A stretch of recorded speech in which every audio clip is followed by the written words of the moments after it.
forth. Like, okay, you're doing a lot of relief. How about we do rehabilitation development?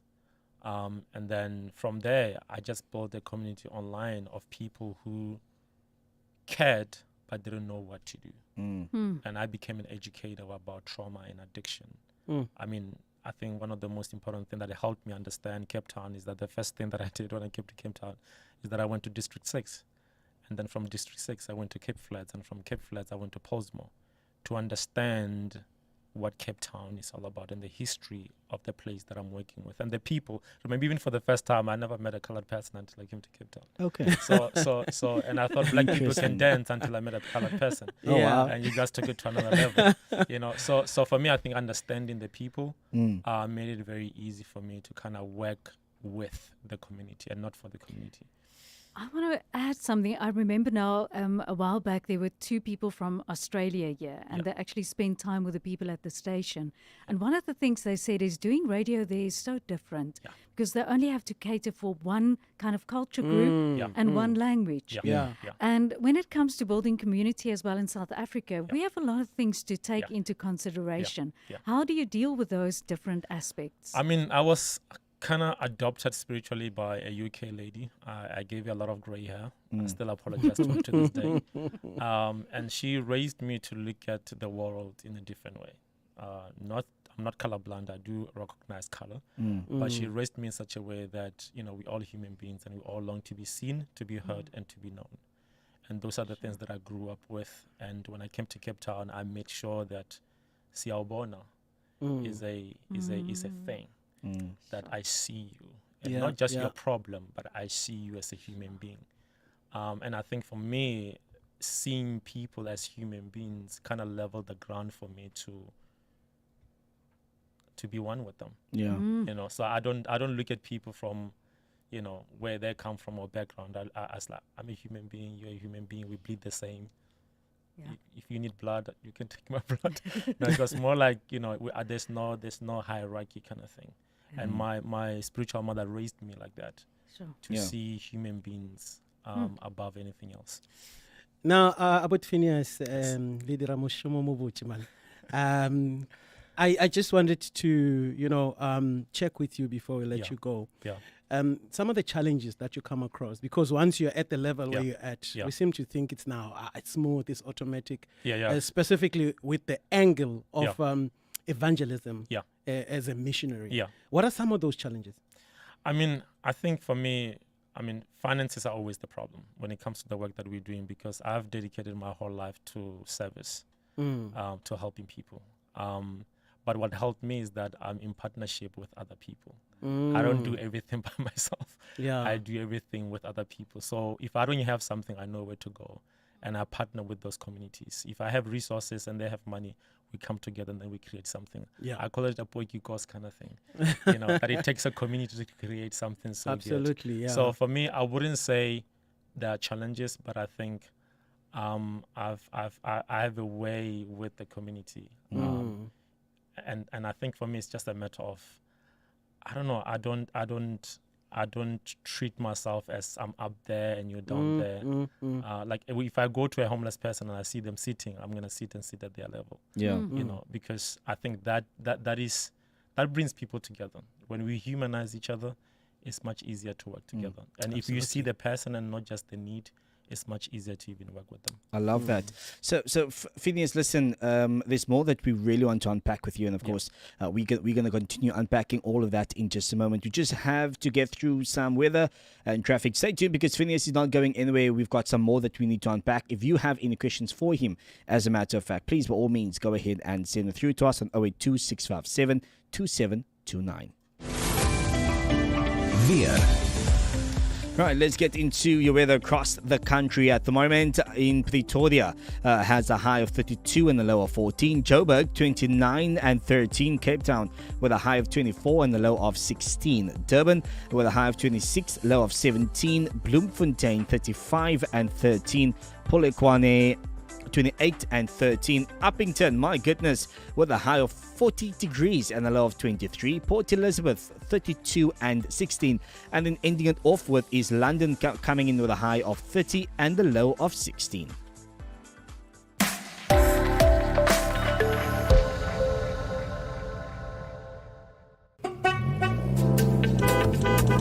verkeer. Starting out in Gauteng in four ways. There's been an accident on the N1 southbound near Winnie Mandela Drive. Expect some slow-moving traffic. Some more traffic, as a matter of fact. All of the lanes are currently open, but on the N1 going northbound, there's been an accident just north of the Buccleuch interchange. Also queuing traffic in Bedford View on the N3 going northbound towards Gilloyles interchange. Stationary vehicle in Fairland on the N1 going southbound before Byers Nordia Drive exit. As well, some queuing traffic through Main Reef Road as you're driving through Crown at the moment. And in terms of Gauteng, that's the only traffic that I have for you. Moving into the Western Cape, some traffic also taking place out in Somerset West at Victoria Street on the N2. Slow-moving traffic in Langa on the N7 Jakes Gerald Drive at the N2 highway. More queuing traffic towards Hospital Bend on the M3 going inbound. In Newland, slow-moving traffic towards Rhodes Drive on the M3 heading southbound, and then queuing traffic out in Brackenfell towards the Ukuvang Road on the N1 outbound. And at the moment, that's all I have.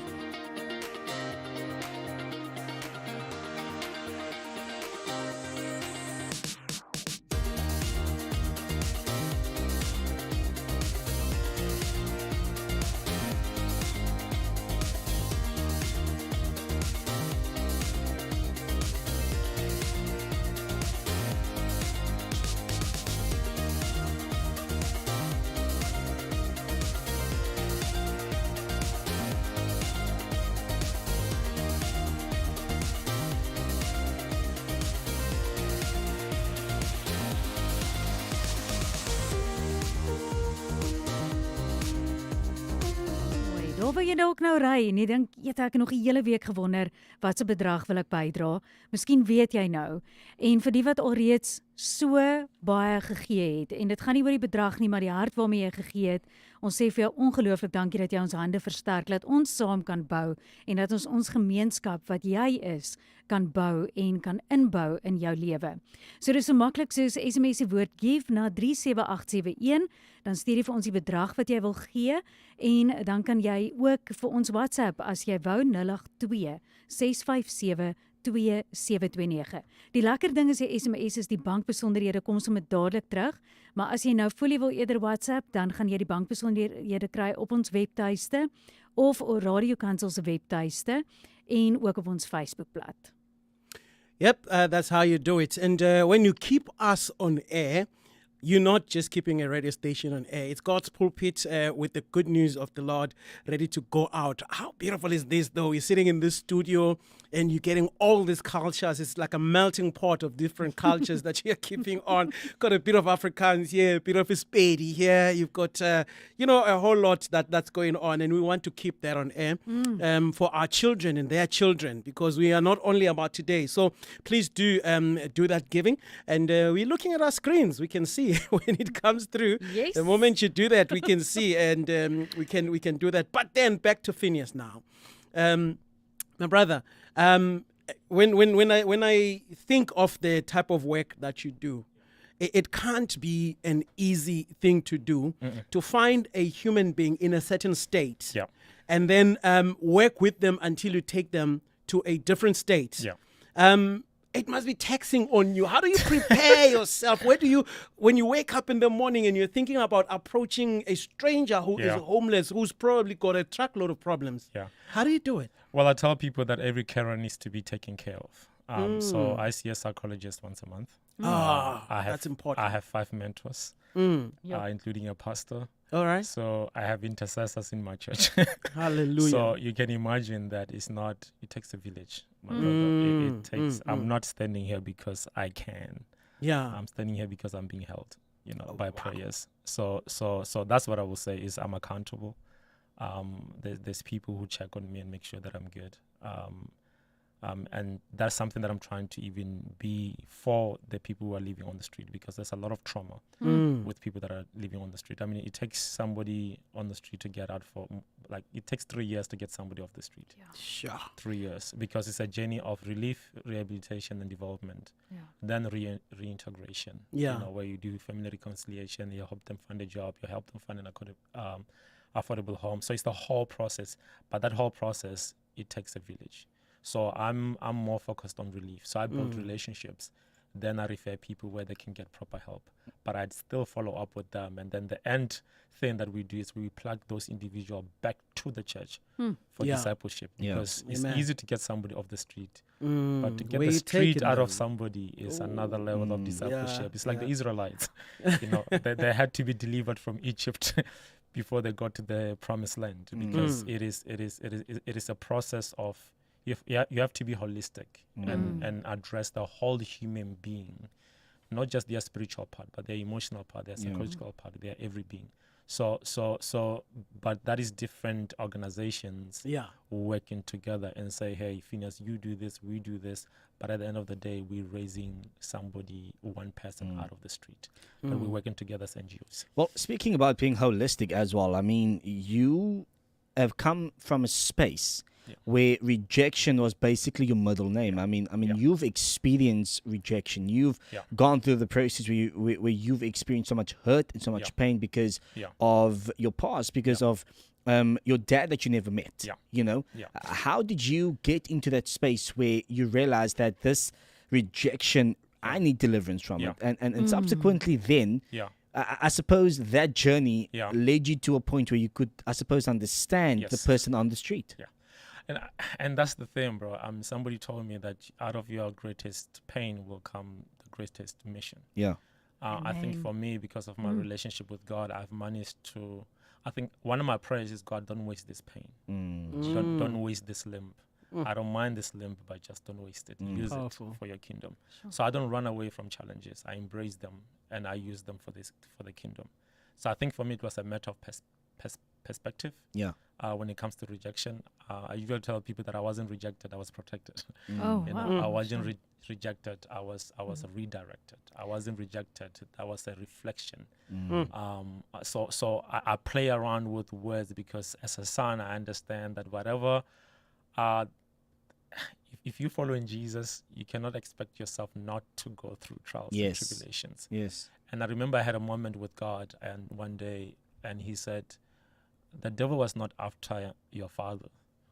He was after you. Because he knew that if he can kill the soil, he can kill the seed. And I was the seed. Because what I'm doing right now, that's what the devil was after. Wow. And the only way for him to do that was him taking my father out. But then he realized that, man, I took his father out and I still couldn't take him out. And I think it's because I was raised by a community.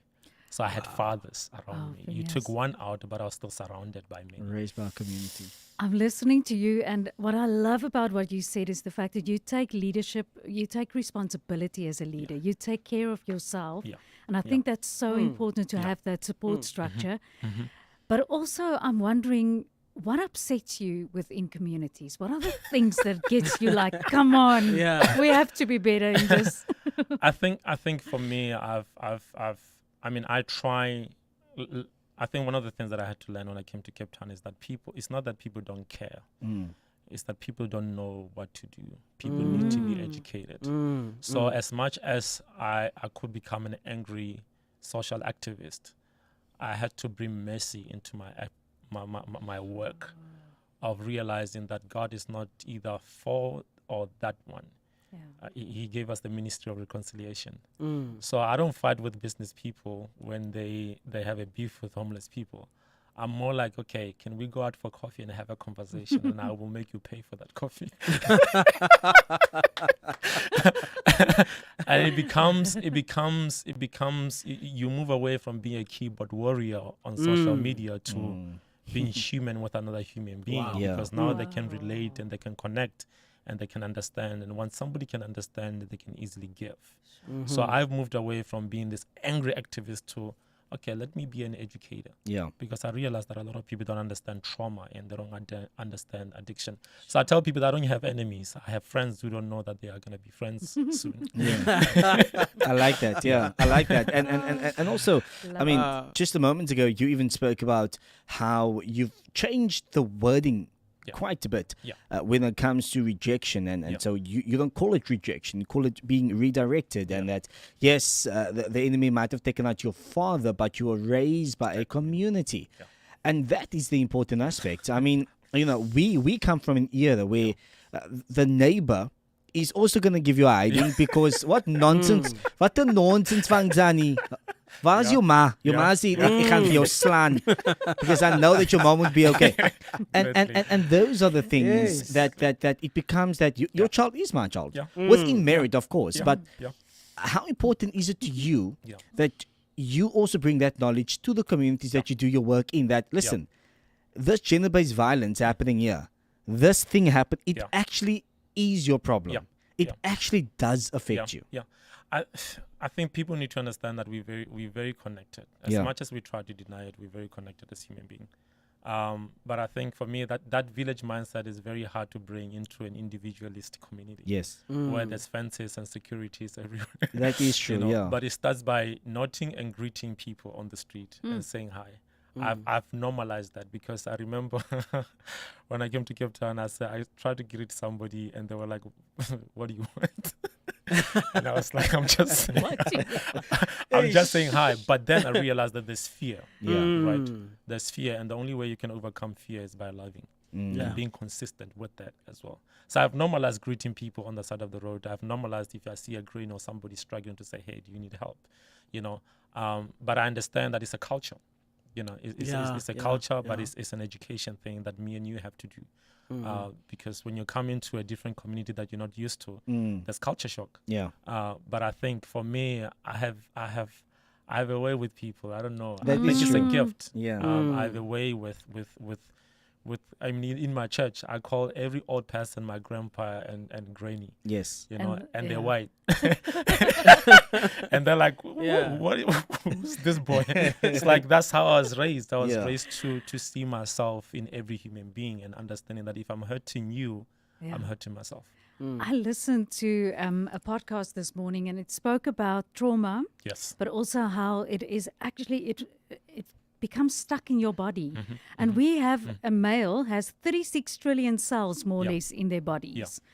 And what I was thinking about is, have you ever looked at animals? They can't speak, but you can immediately see if the one is fearful of the other one or the other one thinks he's got more strength. And we as humans communicate without even using words.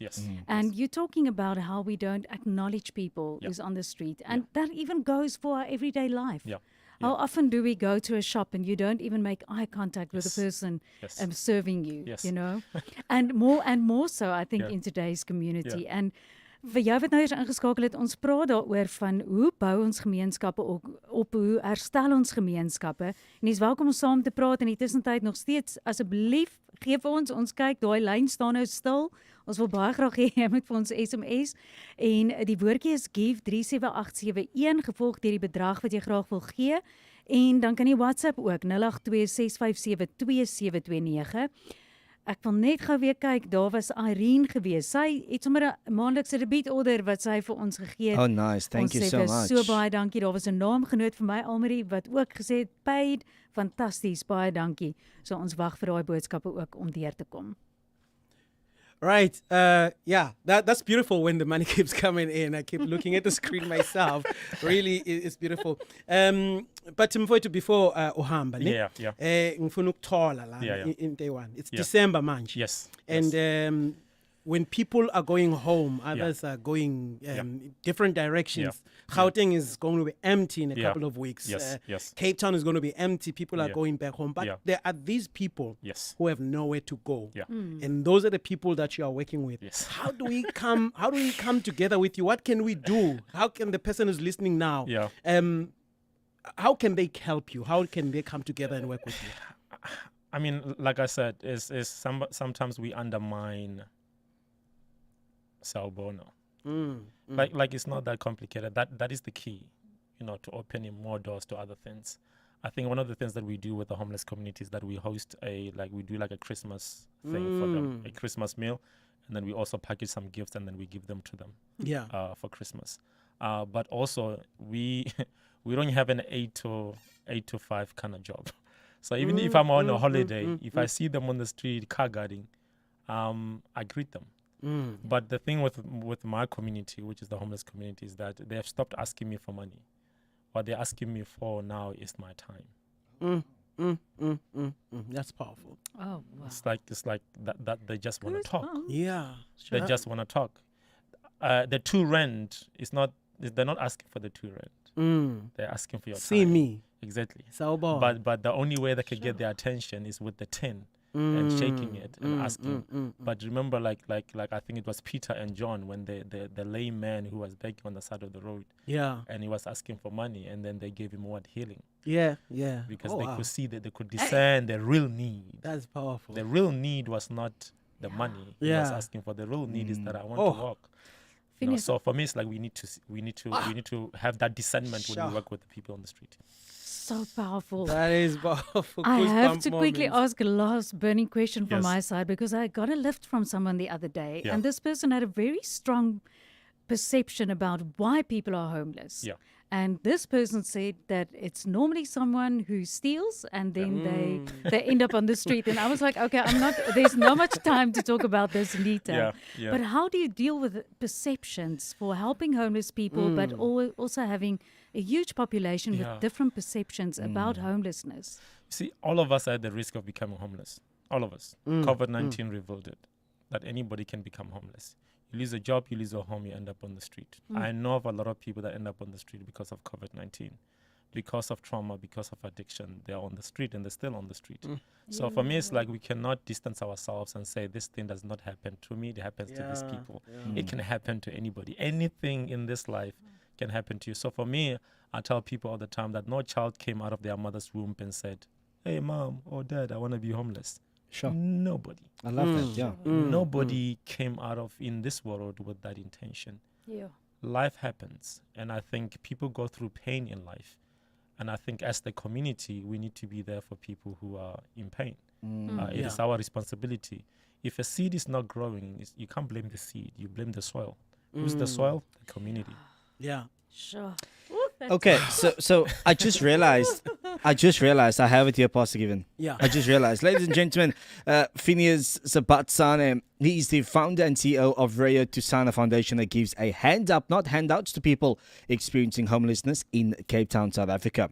He is a missionary, socioeconomic activist, humanitarian, journalist, photographer, life coach, speaker, writer, and of course, one thing I did not mention up until this very moment, he is also a preacher. Ladies and gentlemen, this man